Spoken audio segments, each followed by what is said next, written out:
All right, Dr. Susie Spurlock, welcome to the podcast. Hello, hello. I'm excited to be here today. Same. I'm pumped. I've wanted you to come on since the conception of this podcast idea. You were just one of the people that I followed and was thinking you'd be a great podcast guest, and here we are. So I I really love it. appreciate you.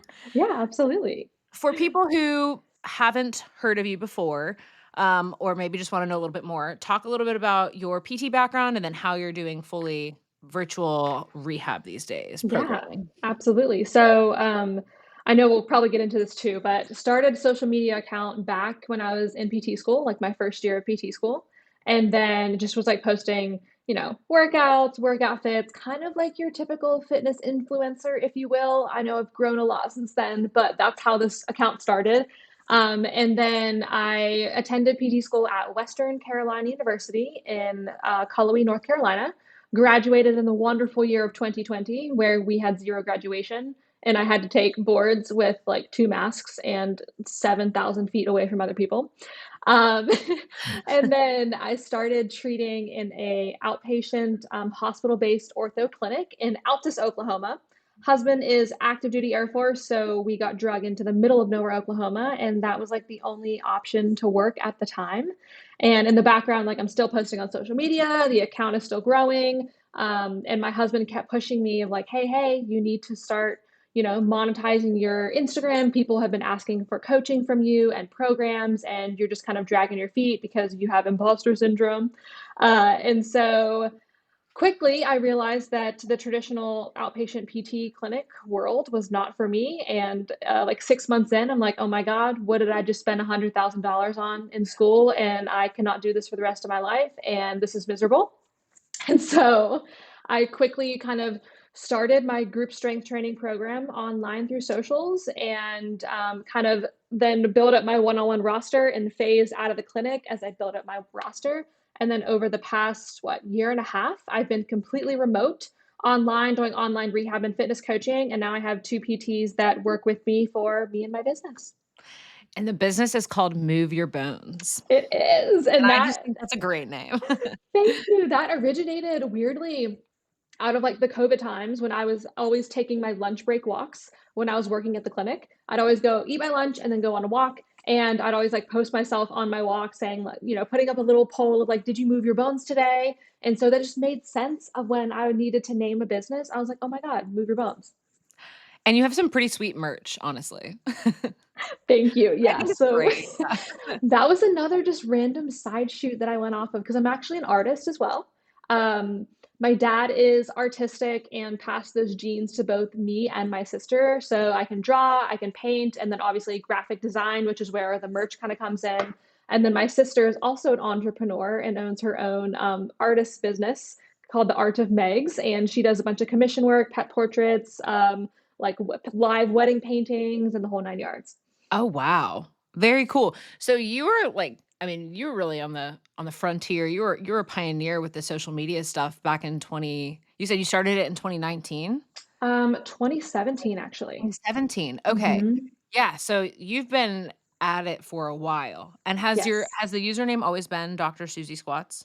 No. Okay. So funny enough, it actually started out as Fit Sister Duo. And my sister Cute. and I started it together because we started it really like in my gap year leading up to PT school because I wanted to take a year off and just work as a tech and get more hours. And so my sister and I were both living together at that time and going to the gym together. And we are like, oh my gosh, let's start an Instagram. And so it started off as that. And then when I got into PT school, I she kind of like fell off and she was started to date her now husband and was like, hey, I don't really want to do this anymore. And I was like, okay, well, can I take it over and can I change the username? And she was like, yeah, absolutely. And so I changed the username to Susie Squats. And then naturally, when I graduated with my DPT in 2020, we changed it to Dr. Susie Squats. And unfortunately, my last name is not Squats, but I wish it was. It is kinda nice. I remember when I first followed you, it was like, how convenient that this physical therapist who also squats also has a name called Squats. And it's funny because people still think my name is Squats. They'll be like, "Hey, Dr. Squats, can you help me with whatever, whatever?" And I just roll with it because My husband and I, we actually joke around all the time of, "Hey, let's actually submit the legal paperwork and get our last name changed to Squats," because, I mean, Susie and Steve Squats isn't too far off from Susie and Steve Spurlock if we're, talking about all the initials and everything. Susie and Steve Squats has such a nice ring to it. I love it. I know.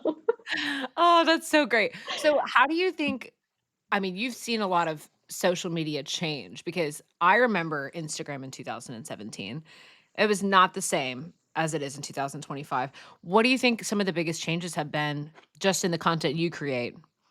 So Reels has been like the biggest change that I can really think of because I remember first when I started my social media account, you could just put up a picture with a fun caption, whether it was like inspirational, educational, and it would get tons of likes and views from people that followed you because it's still the algorithm in your feed was in that chronological order. So you could still kind of see everything as it was coming out and just make connections easier that way, I would say. And then, obviously it was the era of the swipe posts of where you had your 10 frames to kind of post. So I did a lot of swipe workouts, a lot of mobility swipes, a lot of educational like carousel swipes with text on it.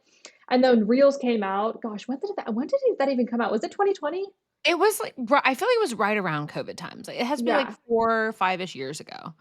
Yeah, because I remember it took me about a year to even get access to Reels after they launched. Oh, interesting. Yes. So I don't know what is wrong with my account, but it's one of those accounts that always gets the cool new stuff last.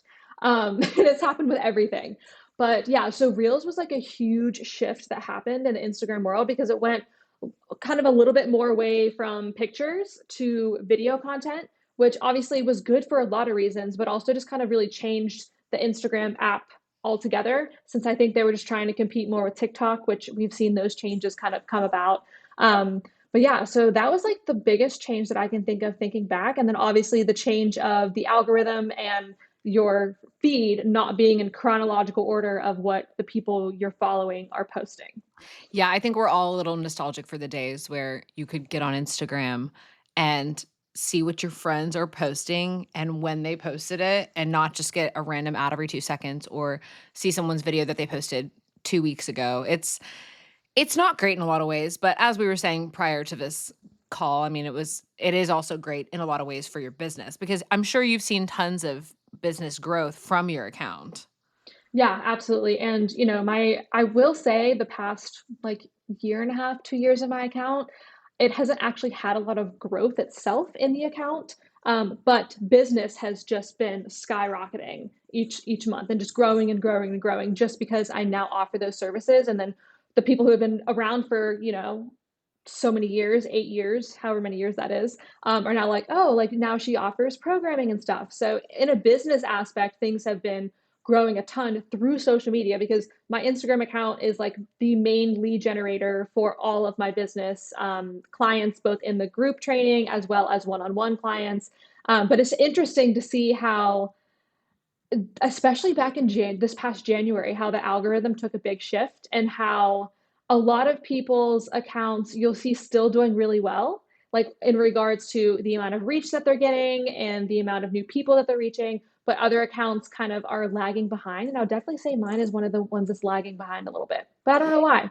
Yeah, I think I have also noticed some of that shift, and weirdly, things will go really viral, and then the same type of video with the same type of tempo and pace and educational content performs really and there's really no rhyme or reason for it. My next goal is to have an Instagram expert on, or maybe like an algorithm meta expert on to explain these things to us because it's almost I mean, it's impossible to figure it out and follow it and try to move and bend as the algorithm moves because you just can't. You just kinda gotta keep chugging along and doing what you're doing.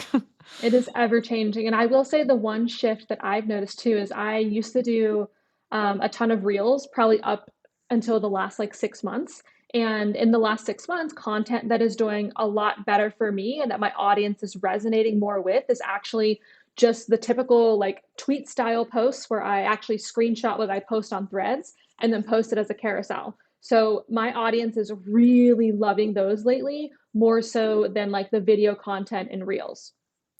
That's interesting because I have started to see more of those types of posts, and it's almost fun as an Instagram user, as a content intaker, right? Like, if I'm not creating something and I'm just swiping, I like to see words on the screen. I'm like, "Oh, thank God I don't have to watch another video." It's something different. And I think that's where kind of people are going towards too, and especially as a content creator who posts a lot of just educational content, I feel like a lot of times that education can get, kind of get lost in the shuffle with reels because you either have to make a super long reel to cover all the nuance or you have to keep it super short to keep people's goldfish attention spans going. And then you're not able to cover all the nuance of the topics that you want to cover. So I have found just like with my audience, they love the swipe posts because they can actually stop and they can read it, they can digest it, they can save it, come back to it, and it's not like just trying to play a reel over and over again with a bunch of, different camera takes and flashy text and audio rolling. It's more, I feel like, digestible. I think people are kind of taking a turn of like, hey, I don't want to be talked at anymore and Mhm. yelled at by all this like flashy video editing. I just want a more calm experience when it comes to social media. Right. Yeah, I'm curious if you felt this way, but I know that I, as somebody who, like, has somewhat of an online following, but also wants to be educational, but also wants to be entertaining, I have found that it's hard to find that line between how much is too much information to where no one's gonna see this because the algorithm's not gonna push it, right? And, like, do I just include that in the caption? Do I try and talk about it during the video? Is it gonna lose people? Have you struggled with trying to find the balance between growing your account, but then also being effective as basically an online instructor, like a teacher? I think I struggled with that a lot, probably like 3 or 4 years ago, but Mm. as I've just gotten better at knowing what my audience wants from me, I've been able to kind of make those shifts, and so, I would say that my content isn't completely in layman's terms, but it's also not completely, like, super, super clinical. It's kind of somewhere in between, but I have been really, good at making it relatable to what people are going through, so something that's big right now is more of like the storytelling content. So like I will tell a story that has educational points in it, but it'll be about myself or a client or someone I was on a consult call with for coaching. And that seems to be resonating with people a lot more because I feel like people are tired of being talked at. So instead, like telling a story can be a really good way to kind of get a lot of that information across, but not in a super clinical or researchy way in a sense. And then obviously when it comes to just, making things fun, I am weird, I am quirky, I am and you are too, like, you are Yeah. dancing on your videos, I am too, I'm making weird faces, I have my dogs in there, and so I think that aspect of it, of just being ourselves, is what really kinda sets us apart from other creators who are just solely education-based and, in honesty, a little bit dry. Yeah, yeah, I would agree. You mentioned, like, that word on screen posts, and I think a lot of that's coming from Threads, and Threads is kinda new. Like, I mean, I don't even know when I made my Threads account, it must have been less than a year ago. But I'm curious what your take is on Threads because I do feel as if I think you post really great threads, but you get a lot of interesting, like, backlash almost, if you wanna say. So what's going on there? What's driving that? I'm not really sure. I actually love Threads. I lately scroll more on Threads than I do on Instagram. Instagram for me right now, just because I have a lot of, life stuff going on in the background where it is just overwhelming for me to be on that app and scroll. So honestly, like get on, post, interact with my people, do some DMs, post a couple stories that are usually from the previous day, but I'll post them within like a 30-minute period. And then I get off. Versus threads, I'm finding myself spending more time on there and scrolling because I think myself as well, I'm just tired of all the video content yelling at me and all the overstimulation. And so I really just like to sit there and scroll through threads and read some stuff. And I post a lot of content on there as well, usually every day or every other day. Some days I'll post like 10 threads, some weeks I'll post like two. It just kind of depends. But thread is interesting because I feel like it reaches a lot more people that don't know about you or don't follow you or don't know who you are. And so, in that regard, I feel like that's where I get some backlash because I do have some hot takes. I'm a very outspoken person. I'm not afraid to hurt people's feelings. I'm not afraid to state the evidence. And I'm just a very confident and loud woman educator and clinician in the world of social media. And a lot of people don't like that, but that's okay. They don't have to like me. I don't care if you like me. But I feel like that's where a lot of the backlash comes from. And they're like, oh, who's this Dr. Susie Squats? talking like this and posting like this versus on Instagram, usually people have a pretty good idea of like who I am on there and they've seen my content come through, so that's what they expect. Versus on Threads, they're like, "Who the hell is this girl?" Oh, that's such a good point. I didn't think about that. I mean, the Instagram audience, in my opinion, out of all the social media channels that there are, is the most curated and the most dedicated to, like, you and your story and what you have going on. I mean, like, the DMs that you get from people and the comments so personalized, they are there, to your point, for the story, and it's, like, your story. They're following along with what you're doing, and they're genuinely interested versus, like, TikTok, Threads, it's just they're getting fed your account at random, and that probably makes them it's like they can just post and ghost and say something horrible and then be like, "It doesn't matter, I don't know who this person is, and I don't care." Yeah. So, it can be a little painful though. And that is something, I definitely kinda wanna touch on because I actually just made a post yesterday that has screenshots of, like, a ton of comments that men specifically have I left saw on my that, and it content. was brutal. I was like, "What year is it? How are we still talking like this?" Yeah, so, it used to bother me. Like, comments like that, DMs like that, they used to bother me a lot, probably, like, 3, 4 years ago. But then I just, got more confident with who I am on social media, how I show up, who my actual, members of my community in my corner of the internet are, and so these comments honestly just make me audibly laugh, and I actually get enjoyment, of responding to them because I can literally shut these insecure, mostly men, down within one response because I am a little firecracker that is a force to be reckoned with. And it's just hilarious to me, just the responses I can come up with, and then how they're like, they totally don't know how to respond after, getting put in their place by this random girl on the internet. Yeah, well, I think it's like a two-part thing. Number 1, they don't expect you to respond. They just wanna say it and then just have their piece and be done. And then if you do respond, they're not expecting it to be a well-educated, thought-out response, and so that just kind of cuts them off at the knees. I like that. I feel like my approach to that and I think I'm less outspoken, especially on Threads. I think I post, like, once a month because I forget about it. I'm trying to be better about it, but when I see negative comments or even DMs of people berating me for X, Y, and Z, I always just think, like, is there anybody that I know in my personal circle in life who would ever say that to somebody else on social media? Like your husband, your closest friends, family, are they talking to people online like that? No. So do these people matter to you? No. They shouldn't hold any weight in your mind at all. No, and I think that's what makes a lot of people scared of posting on social media, especially, clinicians or other coaches, is like, how do you deal with the hate comments? How do you deal with the negative comments? And the thing is, like, step number 1 or option number 1, you can just not respond and leave them there because a lot of times no response will make them more angry. Number 2, you can just delete the comment and then block the person or restrict the Yes. person. Like, Oh, I there love is to block people. It's my favorite thing. Yes, there is no harm or foul in that. That doesn't mean that they won. That just means you're protecting your peace. And I will do that sometimes depending on where just my mental space is and if I have the capacity to kind of deal with them. And Yeah. then option 3 is to just put on your little sassy pants and give them a nice little fun response. But most of the time when I do that, they just get like one response back. And even if they respond again, like I'm not wasting time and energy It's past. going back Yeah. and forth in a conversation. I'm responding once, letting it go, and then moving on with my life. Yeah. So I think it's Yeah. really important, like being in the social media space, to learn to have a little bit of a tougher skin because if you're posting anything, you are going to get hate comments, you're going to get haters, you're going to get people saying nasty things to you. And that's just part of what it is. But you can tailor it in a way to where you can reduce the number of like hate comments you get by filtering out like words. You can even go on the settings and put like if you don't want someone saying like the F word on your comments, you can filter that in so that on any comment with the F word will not come up in your comments whatsoever. I didn't even know that you could do that. What a fun little trick. Yeah. I mean, That's so it's not great. on mine because the F word is like one of my favorite words. So, but But any other words, yes, like, "You're wrong." yes, so that. Yeah.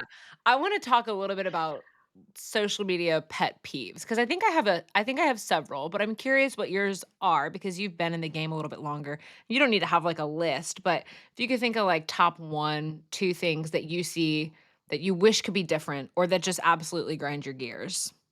So the first two that are coming to mind is the first one is making a comment on a post before you read the caption. Especially because, from my experience, I mean, and I might be a different case because I do such a good job at explaining the nuance and answering a lot of questions either in the caption or like later on in a post, whether it's a swipe post or whether it's later on in a reel. And so the amount of people that will ask a question or make a comment and get offended before reading the caption or watching the whole post is astronomical. And so I'll just be like, oh, so it looks like someone didn't read the caption or watch the whole post. And then they usually go back and do it. They're like, oh, I didn't. I'm sorry. Blah, blah, blah, blah, blah. I just have a short attention span. So the attention span of people is so, so short. And it literally makes me so angry when we spend time putting effort into this stuff to answer those questions and then they just jump the gun. Yes, most specifically the captions, because I feel like that's where you can sort of get around the fact that people don't wanna watch you talk about something and be educational for 60 seconds. So let me make this a short video, but please read the caption because I'm dropping all this hot knowledge and they're not gonna do that. And so that is, yeah, I've run into that as well.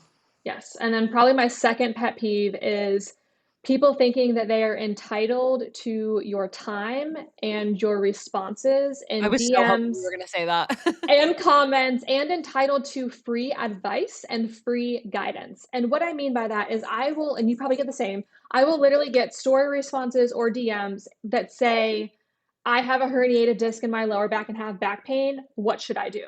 Or I'm dealing with this. I really need your advice, but I can't afford to work with you. And like, I get that that sucks. I get that not everyone has the financial means to pay cash pay to work with you or cash pay to work with me online. But at the same time, like, we are professionals, we are clinical experts, and not even saying hello and like just demanding our time out of nowhere and our expertise out of nowhere, like that's what gets me. It's one thing to message me and say, hey, Susie, I'm having a really hard time with back pain. I've tried XYZ and I'm still really struggling. Do you have any like general tips or tricks or any content that you can point me in the direction of that may be helpful? Yep. 100%. I will gladly scroll through my feed and send you some stuff or send you old newsletters or send you any free guides that I have. But it's just like the innate demand of time. And if we don't answer within, I don't know, a day, people get pissed. Yep. Yep. Yeah, and it's also this, I mean, I'm creating content out of a want to educate the public and be entertaining, and also because I like to do it. Like, in no way, shape, or form am I being forced to do this. Like, this is just something that I'm doing out of, like, maybe the kindness of my heart, and also because I like to continue, like, building an online community. And so what's driving my content is, like, whatever I wanna do. It's, like, whatever I'm feeling inspired to post about in that moment. So when I get comments, like, let's say I post a low back video, like, "Here's how to maintain a strong low back." And the comments are like, "That's great, but what do I do for tennis elbow?" I'm like, now I never wanna post a tennis elbow video, you know what I mean? It's almost like it steers me completely in the opposite direction because, no, that's not what you're supposed to do. You're supposed to be like, "Hey, thanks." And then to your point, if it is like a true injury that you've been dealing with and you wanna reach out in a nice, kind way and be conscientious of our time, then you can do that. But, like, "Cool, but what about this?" That makes me really upset. Yeah, and I get a lot of that on my page too. And oh, another thing kind of that goes along with this is whenever I'll post a little like, question box for like Q&A, like, ask me anything you want to, but make sure it's not like super specific to you and trying to solve your problems. And I honestly stopped doing so many Q&A boxes because people would just use those as to say 45-year-old female in perimenopause, low bone mineral density, compression fractures in spine, what do I do? And I'm like, you literally just listed out yourself as a case study. And like, I get that you want help, and I'm honored that you're coming to me for that, but that is not the appropriate thing. The appropriate thing is to go on my website, schedule a consult call, apply for one on one coaching, and then like, let's get the ball rolling with one on one coaching. Or if you can't do that, reach out and say, hey, Susie, I live in Sacramento. Do you know any PTs in the local area that take insurance that I can go and see that you trust? Beautiful. Well said. What do you think of the POV posts? It's like, "POV, you had low back pain until you started doing this one exercise every day." Hate, hate, hate, hate, hate, loathe entirely. I know. Those posts make me want to go in my backyard and throw my phone up against the tree and then have it land in the marsh because Yes. That is totally missing the mark, and if you're a clinician that is doing that because you want a quick post to go viral, you see other coaches and clinicians doing these, and your only goal is to go viral and grow an Instagram following instead of actually helping people, you are literally part of the problem, and I have no issue saying that to you. Those posts insinuate that one exercise is going to fix back pain, hip pain, neck pain, whatever. Not only are you creating a false narrative, but you are doing a disservice to people who are trying to get help and dealing with stuff because pain is so incredibly multifactorial. We have anatomy, we have biology, physiology, psychology, social determinants of health. All of these things contribute to a pain response. And you sitting there saying this one exercise fixed my shit, no, get out of here with that. You know what you're doing, and you have no business trying to educate people. Right, and I get the draw to it because people are like, "Wow, these are all going viral. I'm gonna make one too." But to your point, if you're a educated physical therapist who knows better, shame on you. Literally, shame on you. Shame, shame. And you're doing it for the wrong reasons too. Like, if you want to be someone that people trust to come to for certain things, whether it's training, fitness, performance, rehab, whatever, like you have to build trust with your audience. And doing that and posting stuff like that isn't building trust, it's trying to give people a quick fix. And we all know good and well that there is no quick fixes when it comes to fitness, performance, and rehab. Right. And speaking of building trust, I'm curious your thoughts on this. So when I started to post, well, I've been doing it since 2022, but about a year ago is when things really started to take off. And I kind of made the executive decision, like, I'm going to share some aspects of my life because I don't want to like just be the girl that just posts exercise videos. Cause I get bored of that. And I would like for people to have another level and another layer of trust within me. And I feel like you kind of do the same. Like you've started to share more personal struggles that you've been going through, whether that's like health, family, whatever. What has the community response been with that? So it's kind of like a catch-22 because whenever I open up more about, my personal life, my current struggles, and for anyone listening, like I have hypermobile EDS.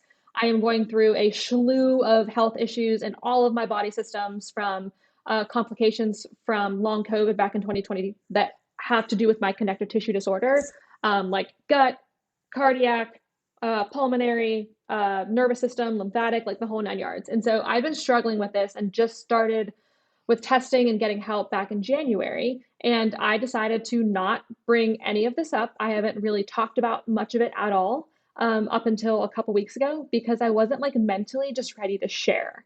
And it's one of those things because whenever I do share something like that, the response is overwhelmingly positive. Like people come out of the woodwork with support, with comments, with love, and just embrace. But then you also get on the flip side of that, people who basically are sharing their own personal struggles with you that have to deal with something that you're going through, and they kind of again like demand your time and your expertise of like, well, what things are you doing, what is your protocols, like what are you taking, what are you doing for this, Mhm. because they want help themselves, and like I don't have the mental capacity to do that.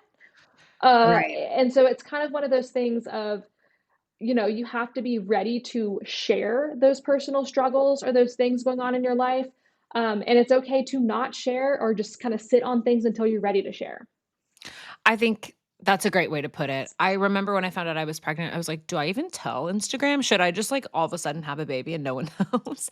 But it's really hard to hide in videos, so I did end Yeah. up, like, letting that ball drop. I think that's really well said because you do have to protect your peace a little bit, and it does, like, kinda to the point I was saying earlier, it does build a different level of almost like commitment, and not that I want, like, my followers to be committed, but it makes it feel more like a I feel like the word community is such like a bad word for it, but it's like a gag. I don't like saying my online community, but it does I feel more invested in it when I'm sharing things that aren't just like exercise videos and here's my business. Mhm. But yeah, you kinda have to set boundaries for yourself, and even if that's just, like, turning off notifications, like, I don't get any social media notifications. I have to, like, open up the app in order to see that, and that's been huge for the past year.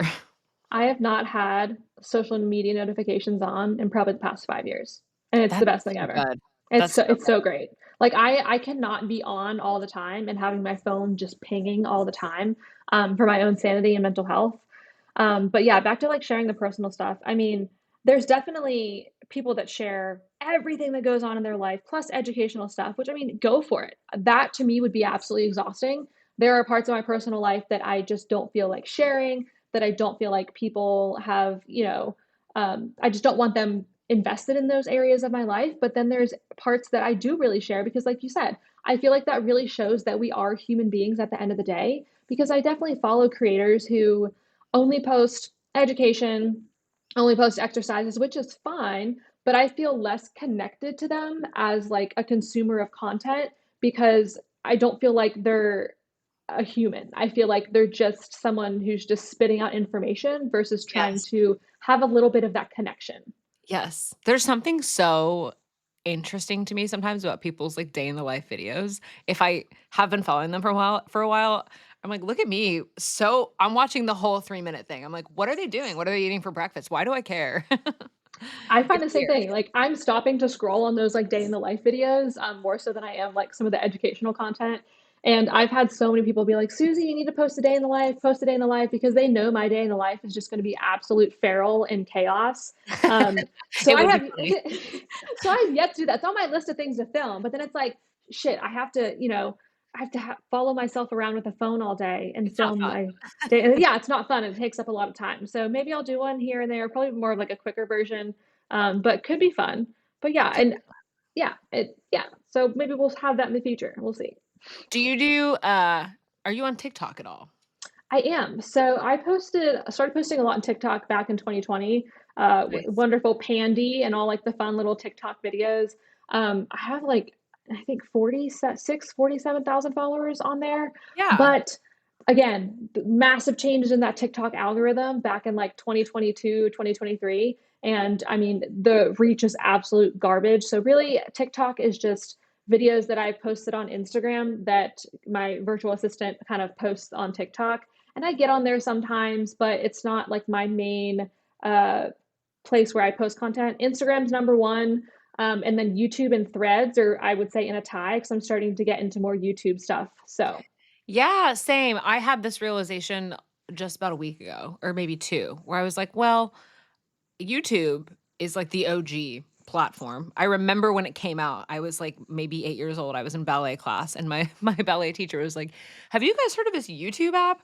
She pulled up a dance video. Anyways, all that to say, I feel like I have been, I don't know, I feel like I should have been on top of that game a little bit more.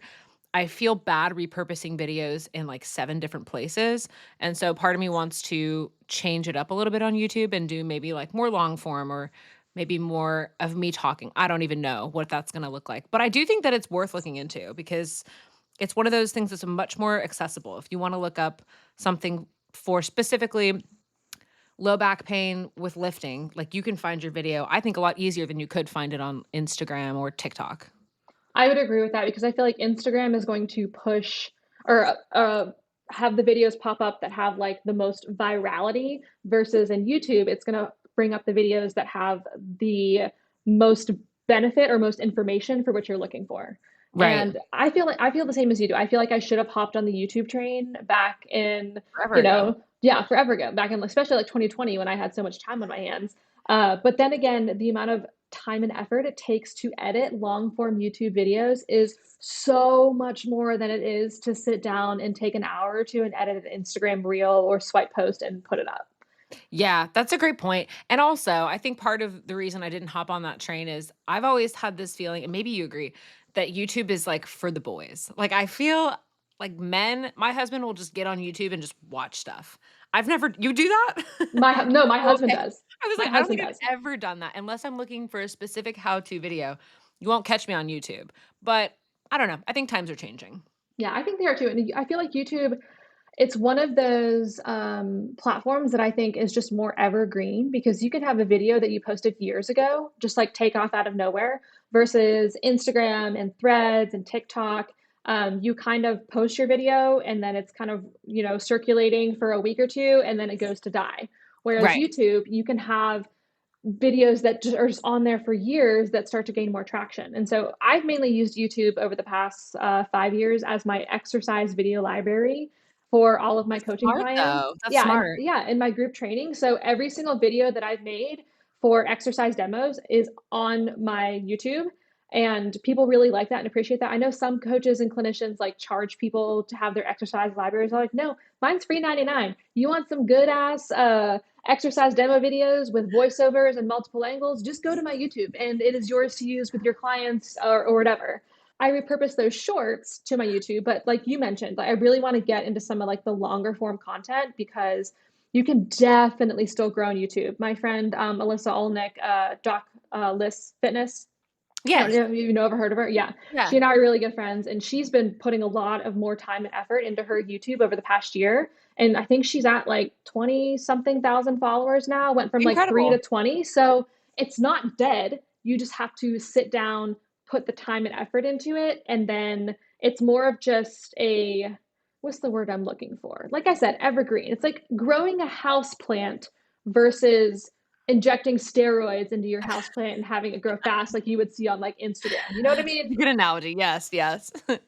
Speaking of the time and effort, what would you say to somebody that wants to get into content creation and doesn't know where to start? And let's just say, for sake of this conversation, it's a physical therapist, recently graduated and wants to start their Instagram slash YouTube, whatever you name the channel. What would be some tips, tricks that you would say? Make content and make as much content as you can without losing your sanity. Because All the volume. yeah, when you start making content, you're not going to be good at it. Like if I were to go back and look at some of the first stuff I ever posted, which most of it's archived by now, so don't even try and go look.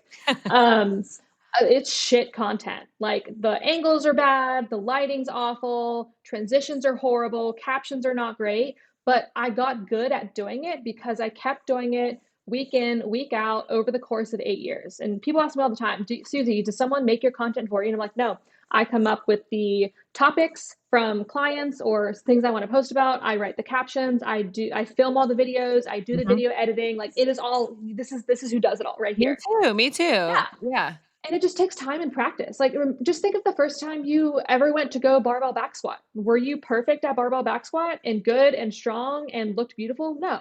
You got under there, you put the bar on your back, you looked like a damn baby deer trying to push some load up from the ground. Things probably didn't look right, probably didn't feel right, but you showed up, you did the reps, you got the practice, you formed those neural adaptations, and you got better. So you just need to go out there and start posting some stuff. And then you're going to start kind of building a community, and then over time you're going to learn what your community likes, what they don't like, what does well, what doesn't do well. But I will say it's almost like a full-time job. I spend more time creating content than I pretty much do anything else besides talking to my team members in my business. Yes. Yeah, I agree with you on every single point. I think consistently auditing yourself to figure out what's working well, what's not. If it's reaching people, why did it reach people? Why was the watch time longer? Why were there more saves?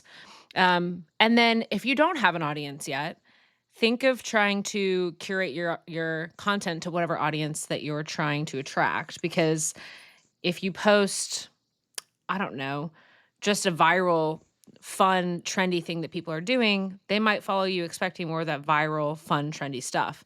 And then you're almost stuck in this cycle of, well, like I have to, I must create this type of video versus having more creative autonomy because you've kind of self curated the audience that you want. So I'd say be careful in the beginning, but yeah, make as much content as you can and realize that no one is really good at it in the beginning. I think you can scroll down and look at my original posts, and it's very silly. It's like the idea was there. You can tell I was trying for something, but I was also working a full-time job. So I was like going to film um before work, like 6 a.m. in a dark gym, and it's just yeah.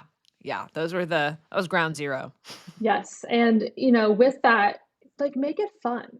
Like have Yeah. fun with it. Because if you're doing it and do it for the right reasons too. Like if you're doing it just because you think having a big social media account is cool, which as someone who has a okay size count, I would say, it is cool. But at the same time, up until starting my business, like I made zero money from social media. So if you think you're gonna grow this massive social media account, make a crap ton of money being a content creator. Yes, there are certain creators out there that can do that, but odds of that happening are very slim. So Yes. make sure you're doing it for the right reasons. If it's to educate, then educate and have fun with it. Be yourself. Be weird. People love weird. They're tired of like seeing everything so curated, and just have fun. Yes. Yeah, having fun is such a good point. I remember batching content and just having all these ideas and actually, like, I don't know, I'm by myself when I'm doing it, so it's, like, kinda lonely, Same. but I'm also, like, kinda laughing at myself and looking back at the takes and being like, "Oh my god, that was horrible," but it's kinda fun. Yeah, and it's, you gotta have fun with it, and if it's not fun, then it's gonna feel like a chore, and then if it feels like a chore, you're not gonna be consistent with it, Not and you're gonna do gonna it. post for a couple weeks, and then you're not gonna do it, and you're gonna give up. And Yep. then on that note, like, it usually, in most cases, takes time to, build up somewhat of a following on social media, so you can't expect to be on there for 2 weeks or 2 months and expect it to be easy and expect all the people to just flock to you. In rare cases, yeah, that does happen, but you need to just show up consistently and do it for the right reasons of why you wanna be on there. Yeah, 100%. What's next for Move Your Bones? Do you have anything moving or shaking in the near future? So, I've had my group strength training program, which is a subscription base, like a monthly, like $37 per month, and you get access to like 5 programs. So it's like rolling admissions. And then we have one-on-one rehab and fitness coaching. I keep a small roster. I haven't taken on a new client in like a year. So all the new clients are going to Pat and Bailey. But we actually, on our team meeting last week, are talking about some just one-off purchase programs. So, I definitely want to do one for some glute growth because I myself am building up some more muscle mass after losing a crap ton of weight from my health issues. And what better way to kick it off running with a program called Rump or Rounder Rumps or yeah, because I call the glutes rump rounds. I'm always like grow thy rump rounds. So it's not only going to be about glute growth. It's going to be a lot of pelvic floor in there too, like opening up the back of the pelvis and really just like building a powerhouse of a caboose because posterior chain is amazing. And then Pat and Bailey, we've talked about them working on some programs themselves, some running programs, because they're like the running gurus. I'm like the strength girl, but they're also strength people. And then finally, the fun project that's going to take me forever that I'm going to start on is a program for people with hypermobility. We Yep. are so underrepresented when it comes to fitness, and we are always just told to stretch or either don't load because you're just going to ruin your They joints. tell you to stretch? Yes. Okay. Yes, because we feel tight because of that protective Of mechanism course. that of Yes, our yeah. nervous system always being so pent up, trying to like hold us together. Yeah, fair. So, yeah, so that's gonna be the big project because it's gonna be a lot of educational videos, a full-blown program with a lot of different modifications, and that's gonna take a lot of time on my part to kind of get going. But yeah, so that's kind of like a couple projects that are in the mix or in the start at least. But other than that, we're just gonna keep focusing on what we do best, which is strength training, running with Pat and Bailey, and then just helping people get out of pain but continue to train at the same time. The hypermobility program is so up your alley and so I wanna say niche, but not really because it's so much more prevalent than people realize. I'm very excited to see what that looks like and where that Yes. goes because that is I don't think anybody else is doing that. So you're, like, Mm-mm. once again, pioneering something. And so that the program that I'm going to create for Move Your Bones is going to be one for like consumers to buy. Like if you're, currently have hypermobility and you're struggling to purchase. And then I'm also going to let this cat out of the bag. So I teach continuing education courses for barbell rehab Barbell with rehab, yes. Dr. Michael Mash. So I just travel all over. It's like a 2-day in-person course for coaches and clinicians. And then he has some supplemental online courses that the instructors create and host on his site. So I will be creating a hypermobility course for coaches and clinicians. So, Oh, so yes. cool. So that one's going to be a lot more nitty gritty into like the research and the physiology, a lot less layman term and a lot like from the scope of, hey, I have a client struggling with EDS or hypermobility spectrum disorder. Like, how do I approach it? What are some things I can do to help? So that one is going to be through Barbell Rehab. It's probably not gonna be released for another year, if I were to guess, because Right. we haven't necessarily started on it, but we're in the talks of me starting it this fall when Steve, my husband, deploys. But yeah, I'm super excited for that one too. That's great. I know me as somebody who sees a lot of weightlifters and CrossFitters and people who are sometimes in the realm of both strength training but also hypermobile, I would be so interested to see what that was about. I'm excited for you. That's awesome. Thank you. I'm excited too. It'll be a lot of work over the next year of, getting all these things up and going, but I'm just super excited for it, especially the hypermobility piece because I mean, technically, I could turn my account tomorrow into an account that only talks about hypermobility, but I am such an advocate for I am a person with hypermobility. I am not just hypermobility or hypermobile EDS. Right. And it's okay to have labels of yourself and have these diagnoses, but if I only posted about that, I would kind of just let myself be consumed by it. But I am so much more than just someone with a connective tissue disorder. And so that's why I don't only post about that stuff. Yes, and on top of that, you probably would be regretful later on, like, "Well, I would like to post about something else now, please." Right, Yeah, exactly. like, great content, but let's just do something else. Let's do a day in the life, you know? Yeah, yeah, a day in the life with me and Miss Winnie girl. Yes. Well, thank you so much for coming on. This has been fun. I know people are gonna love it. I'm excited too. Yeah, thank you so much for having me on. And if anyone has any follow-up questions, you can send me a nice email or a nice DM, or send Ronnie a nice email or DM saying, "Oh my gosh, your podcast was so great. I left it 5 stars. I listened to the whole thing, and here are a couple follow-up questions I have." Yes, and you can find her on Instagram, Dr. Susie Squats. I think Threads is the same. Yes, and so is YouTube and TikTok. I don't know how I was able to have and find the same username across all platforms, but we did it. So Well, hell yeah. Well, thank you so much for coming on, and we'll talk soon.